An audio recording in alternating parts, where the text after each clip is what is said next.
Good afternoon, everybody. Firstly, let me apologize for not getting to you yesterday with this live feed. There was something wrong with Facebook and we just couldn't get it to work. So we tried and eventually decided to stop, and we found out later that was something that was inherent in the delivery of the Facebook product. So now we're fixed, now we're in good shape to proceed.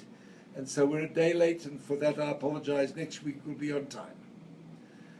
The topic for discussion today is the very important topic of planning the trip before taking the ride when it comes to IVF. And I'll dwell on that in a few moments. I think for you that are watching today, I think you'll get a lot of pointers that will help you understand why it's so important to plan this process very, very carefully before you start. But before I get going, let me again remind you that if there are any of you that wish to have a Skype consultation with me, all you need to do is contact my concierge lady, Julie DeHaan, and all you have to do is reach her by calling her at 702-533-2691. Again, 702-533-2691, and Julie can arrange for you to have a consultation with me. Or alternatively, you can email her directly at Julie, Julied, Julie D, at SherIVF, SherIVF.com. You can also get to me or get to Julie directly through our website, which is SherIVF.com.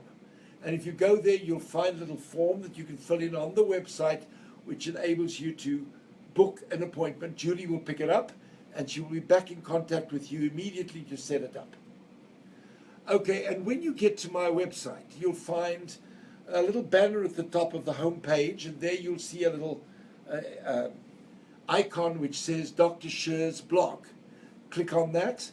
It'll take you to my blog, and there you'll find over 200 articles that I've written, and all you need to do is type in the title of the article you're interested in reading.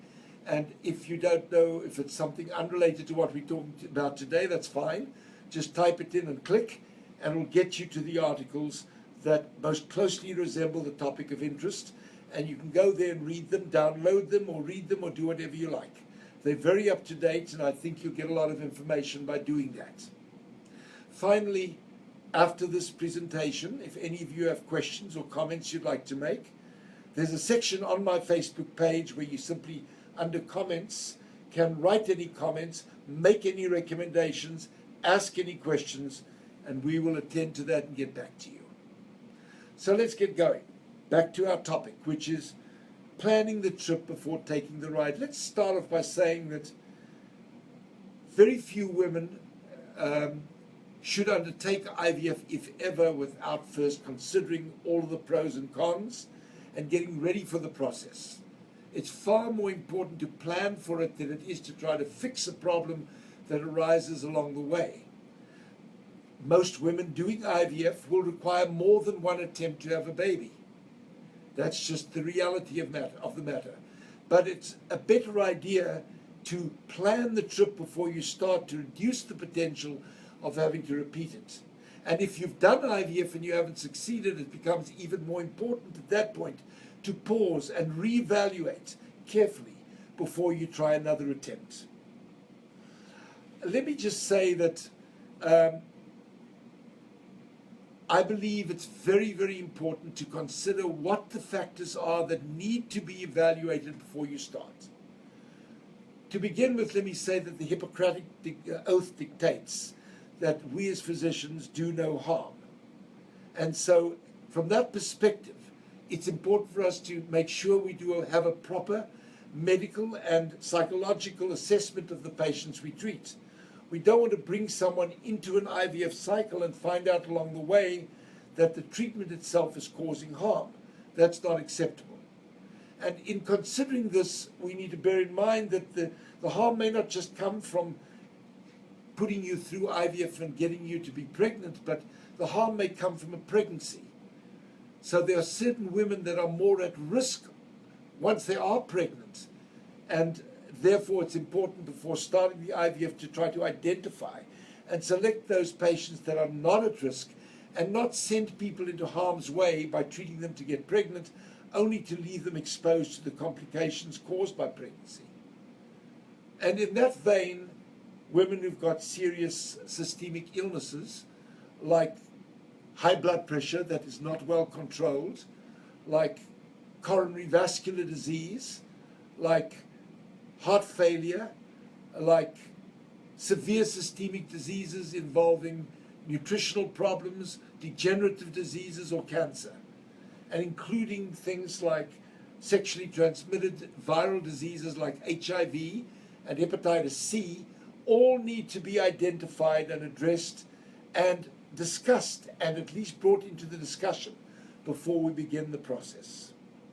We also need to profile our patients very carefully, because certain women are going to be normal responders to regular dosages of fertility drugs, and others are going to be very, very high responders and be at risk of developing severe ovarian hyperstimulation syndrome, which can be a life-endangering condition, while others might not respond at all or be very poor responders because of diminished ovarian reserve. So it becomes extremely important to test the woman for the factors that determine her likely response. And this means evaluating ovarian reserve. And there we measure the woman's blood AMH, FSH, LH, and estradiol levels on the second, third, or fourth day of the period. The AMH can be measured any time, but for convenience sake, the blood is drawn at the same time, second, third, or fourth day, for measuring these. Women that have got a very low FSH, or a very low, or a very high AMH above the normal. In America, the units we measure it in is in nanograms per milliliter, and if the AMH is over 4 or 5 nanograms per milliliter, the woman's at risk of being overstimulated. Normal is around 2, so anything from 1.5 to 4 is within a reasonable normal range. But when it's above 4, we need to take cognizance that the woman might be at risk of ovarian hyperstimulation syndrome. This is especially the case if the woman is not ovulating at all or normally on her own.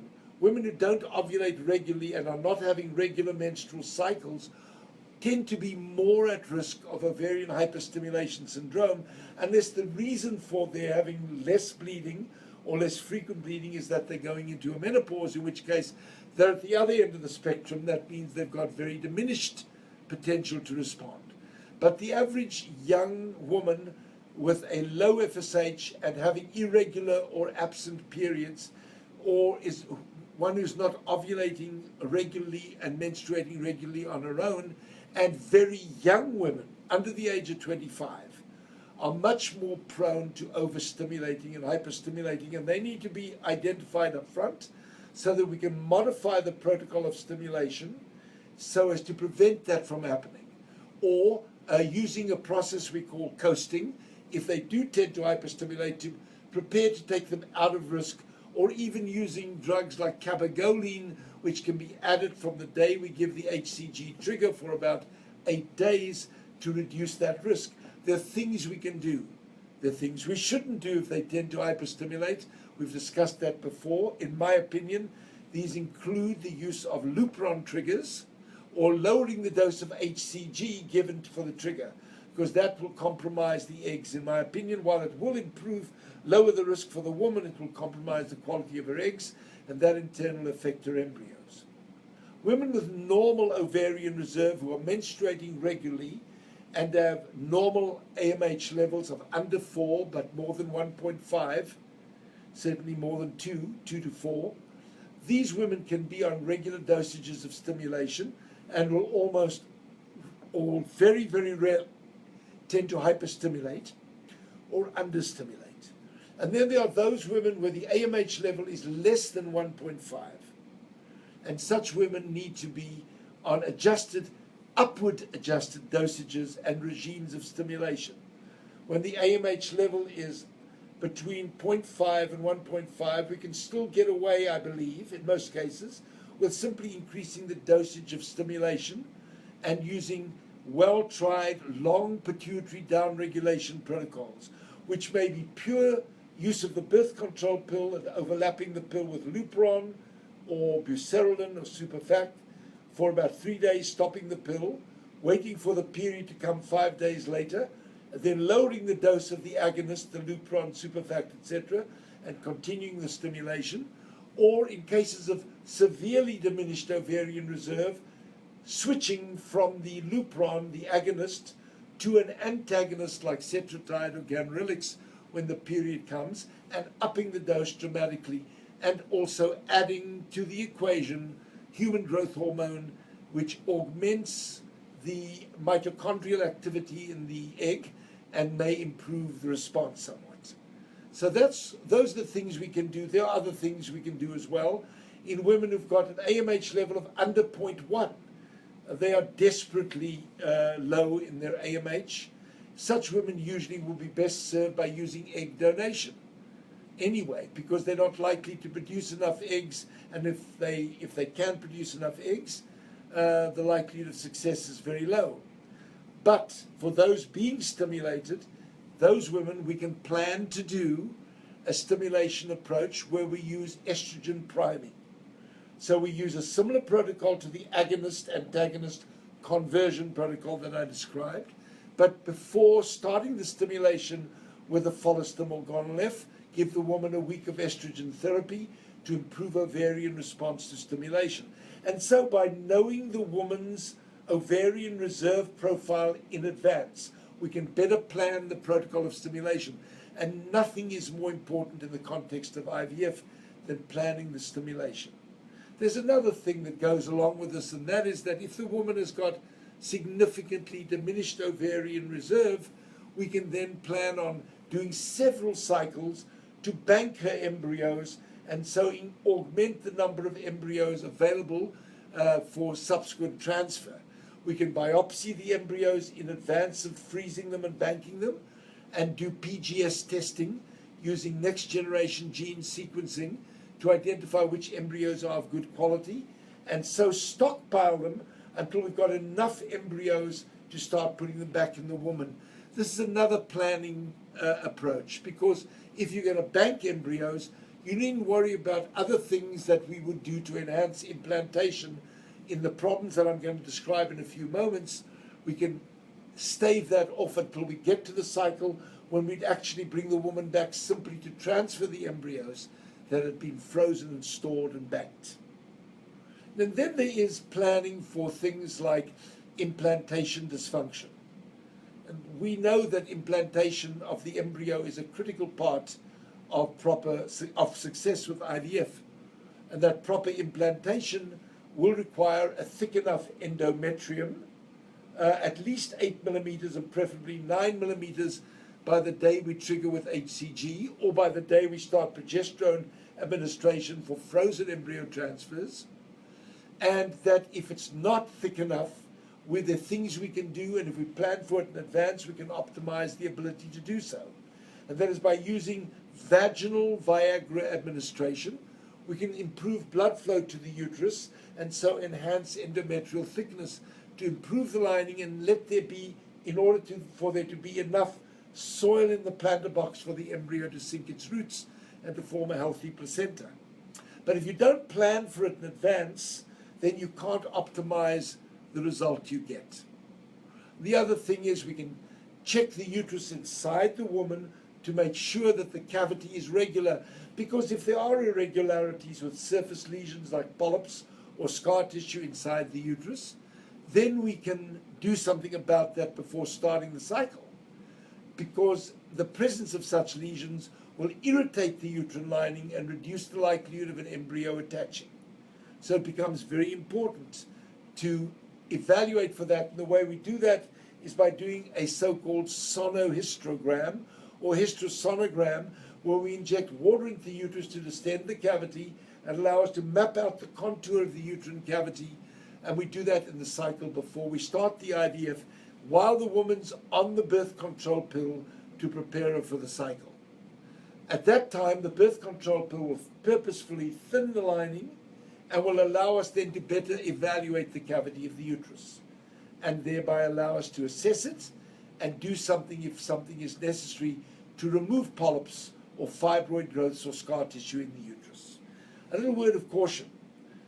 too many doctors, in my opinion, are going in and removing a septum that the woman's born with, that originally in her development while she was in her mother's womb, the uterus starts from developing from two separate segments that converge in the middle, and then the septum disappears, that separate those two segments.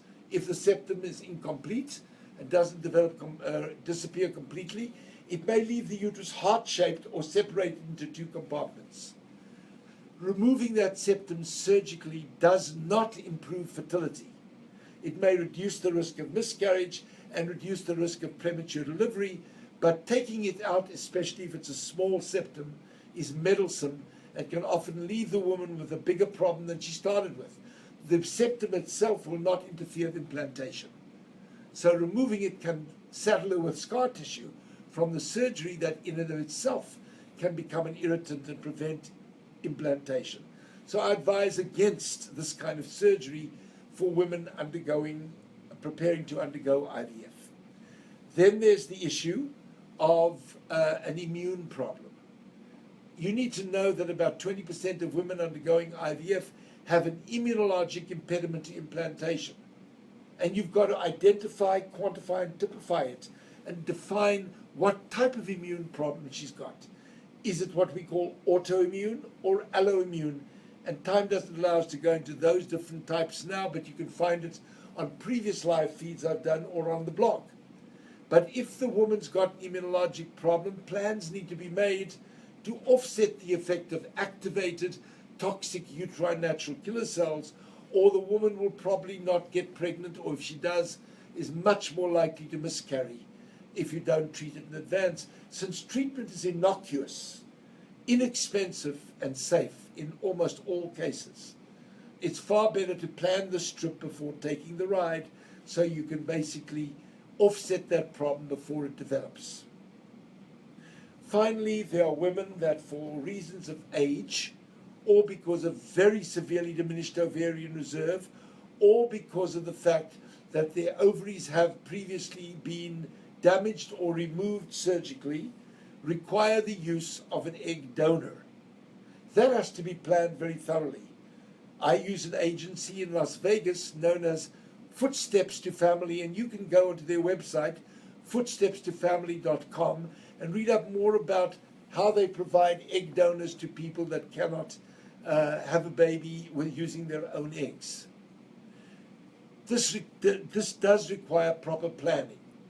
And again, it's for women who, because of age, have got such a very small percentage of eggs that are likely to be normal, or because of ovarian reserve diminution, cannot produce any, and therefore need an egg donor. And this requires very careful planning. There's an article on my blog on IVF with egg donation that I urge you to read. It's quite detailed and will provide you all the information there is there. Finally, there is the group of patients that require, because of severe uterine disease, or because of health reasons in the woman, or because of a very significant and severe immunologic implantation dysfunction that is usually alloimmune in origin, total genetic matching between the partners, that will require a gestational carrier. And again, going to Footsteps to Family, you can speak to them or others that provide this service, and there are many others, and discuss with them how to access gestational carriers. And that can be made available, remembering that because someone else carries the baby doesn't alter the fact that the genetic origin of that baby will be the woman who provides the eggs and the man who provides the sperm. I guess we should add a final little section here, which has to do with sperm donation. There are men that can't produce sperm. There are men whose sperm is so poor that they can't fertilize the woman's eggs. And there are men who've got a large concentration of anti-sperm antibodies that will attack, that will prevent the sperm from entering an egg. In some of these cases, use of a designated and tested sperm donor is advised. I use a sperm bank in Colorado known as Cryogam, C-R-Y-O-G-A-M. You can look them up on the web at cryogam.com. Another one I use is California Cryo in Southern California. You can look them up and find out where you can access the best quality of sperm. And again, here it's important that the couple has the input of selecting the donor that they want without the donor having to expose themselves and maintaining the right to privacy. By the way, when it comes to egg donation, it's usually done also with an anonymous donor where you know everything about the donor, even see her photographs, and perhaps even talk to her on the phone, but you don't know who she is, her phone number or her address, and that's to protect her right to privacy and your right to privacy. So this gives you an overall view of how important it is to plan this trip before taking the ride. And I hope it provides some food for thought. And if any of you have any questions or comments to make, please put them down, write them on my website, on my blog, or alternatively, write them into the commentary section under this Facebook feed, and I will respond to them. Thank you so much for your attention, and I'm sorry for the delay once again, and have a wonderful day.